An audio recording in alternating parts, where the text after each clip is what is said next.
दोस्तों बात कर रहे हैं उत्तर प्रदेश की राजनीति की। उत्तर प्रदेश के अंदर जो लोग ये कहते हैं कि असदुद्दीन ओवैसी बीजेपी को फ़ायदा पहुंचाने के लिए चुनाव लड़ रहे हैं। असदुद्दीन ओवैसी के चुनाव लड़ने का मतलब बीजेपी को फ़ायदा पहुंचाना है। असदुद्दीन ओवैसी बीजेपी की बी टीम है, असदुद्दीन ओवैसी बीजेपी के एजेंट है। इस प्रकार की बातें विपक्ष द्वारा असदुद्दीन ओवैसी के बारे में कही जाती हैं। क्या है इसकी सच्चाई?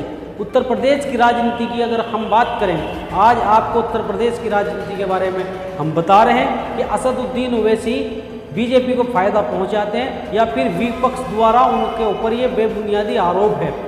दोस्तों हम बात करते हैं 2014 के लोकसभा चुनाव की।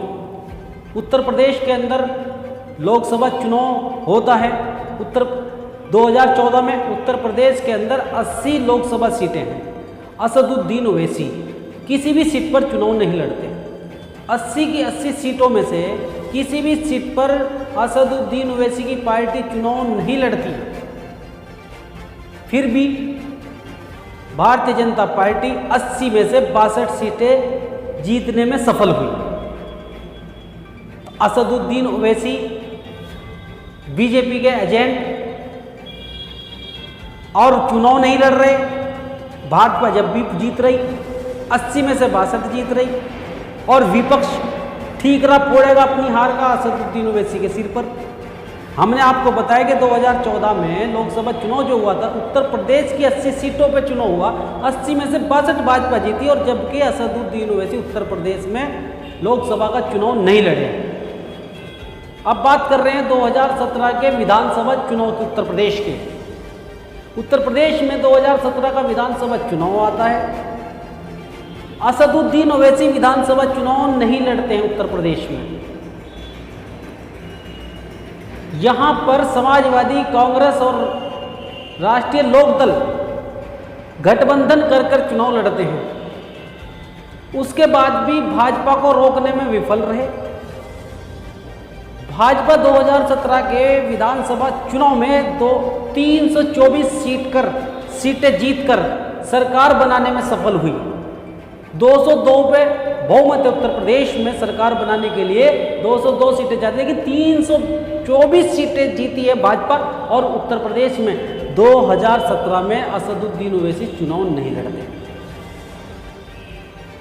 सपा कांग्रेस और आरजेडी मिलकर चुनाव लड़ते हैं और भाजपा को रोकने में विफल रहे और ठीकरा फोड़ेंगे असदुद्दीन ओवैसी के सर पर।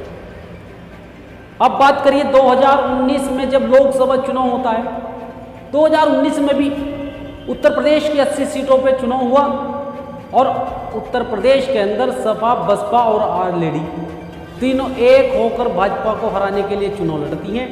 असदुद्दीन ओवैसी भी ये ऐलान कर देते हैं कि उत्तर प्रदेश में MIM के कार्यकर्ता महागठबंधन को समर्थन करें, महागठबंधन को सपोर्ट करें।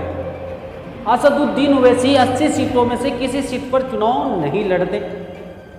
उसके बाद भी भारतीय जनता पार्टी 80 सीटों में से 62 जीतने में कामयाब होती है और ठीकरा फोड़ा जाएगा असदुद्दीन ओवैसी के सर पर। तो असदुद्दीन ओवैसी 2014 में लोकसभा चुनाव नहीं लड़ते उत्तर प्रदेश में, 2017 में विधानसभा चुनाव नहीं लड़ते उत्तर प्रदेश में, 2019 में लोकसभा चुनाव नहीं लड़ते उत्तर प्रदेश में। उसके बाद भी भारतीय जनता पार्टी को हराने वाला कोई नहीं उत्तर प्रदेश के अंदर हो रहा है। तो इसका जिम्मेवार किसको? हालांकि असदुद्दीन ओवैसी के बारे में इस प्रकार की जो बात की जाती है, फिर क्यों की जाती है? और जहां जहां असदुद्दीन ओवैसी चुनाव लड़े हैं, 2019 की मैं बात करूं, 2019 में हैदराबाद लोकसभा से असदुद्दीन ओवैसी चुनाव लड़े तो जीते। बीजेपी को क्या फायदा हुआ? महाराष्ट्र के औरंगाबाद लोकसभा चुनाव से ऑल इंडिया मजलिस इत्तेहादुल मुस्लिमीन ने चुनाव इम्तियाज जलील अहमद को लड़ाया, जीते। बीजेपी को क्या फायदा हुआ? तीसरी सीट पर चुनाव लड़े बिहार की किशनगंज लोकसभा पे, अख्तरुल ईमान उम्मीदवार थे। वहां पर थोड़े से वोटों से MIM चुनाव हारी, लेकिन वहां कांग्रेस के जीते। बीजेपी को क्या फायदा हुआ? जहां जहां ओवैसी चुनाव लड़ रहे हैं वहां जीते हैं वो, बीजेपी को क्या फायदा हुआ? उत्तर प्रदेश की अगर बात करें, भारत का सबसे बड़ा राज्य है उत्तर प्रदेश। यहाँ की राजनीति की अगर बात करें हम, यहाँ असदुद्दीन ओवैसी 2022 में पहला इलेक्शन असम बली का मजबूती के साथ लड़ने के लिए आए हैं। उससे पहले 2014 लोकसभा, 2017 विधानसभा, 2019 लोकसभा कोई चुनाव नहीं लड़े। उसके बाद भी बीजेपी यहाँ प्रचंड बहुमत से जीतने का काम कर रही है और ठीकरा फोड़ा जाएगा असदुद्दीन ओवैसी के सर पर। तो दोस्तों, हमने आपको बता दिया है कि उत्तर प्रदेश की राजनीति के अंदर असदुद्दीन ओवैसी का जब कोई दखल नहीं था तब भी बीजेपी जीत रही थी, और अब असदुद्दीन ओवैसी मुस्लिमों की आवाज को बुलंद करने के लिए आए हैं। इससे विपक्ष में खलबली मच गई है। आपको हमने साफ बता दिया है कि उत्तर प्रदेश के अंदर असदुद्दीन ओवैसी बीजेपी के एजेंट के रूप में काम नहीं कर रहे, बल्कि वो कौमे मिल्लत की लड़ाई लड़ने के लिए आए हैं, हिस्सेदारी की लड़ाई लड़ने के लिए आए, आरक्षण की लड़ाई लड़ने के लिए आए हैं। और बाकी उत्तर प्रदेश की राजनीति पर हम रोशनी और भी डालेंगे। अगली खबर का इंतजार कीजिएगा। अगली खबर में हम तफसील से आपको बताएंगे कि सपा, बसपा, कांग्रेस और आरजेडी ये तमाम की तमाम क्यों घबरा रही हैं ओवैसी के नाम से। यही सब हम अगली खबर में आपको बताएंगे। अब के लिए इतना ही, बने रहिएगा हमारे साथ और देखते रहिएगा सुनो जनता की आवाज़ न्यूज़।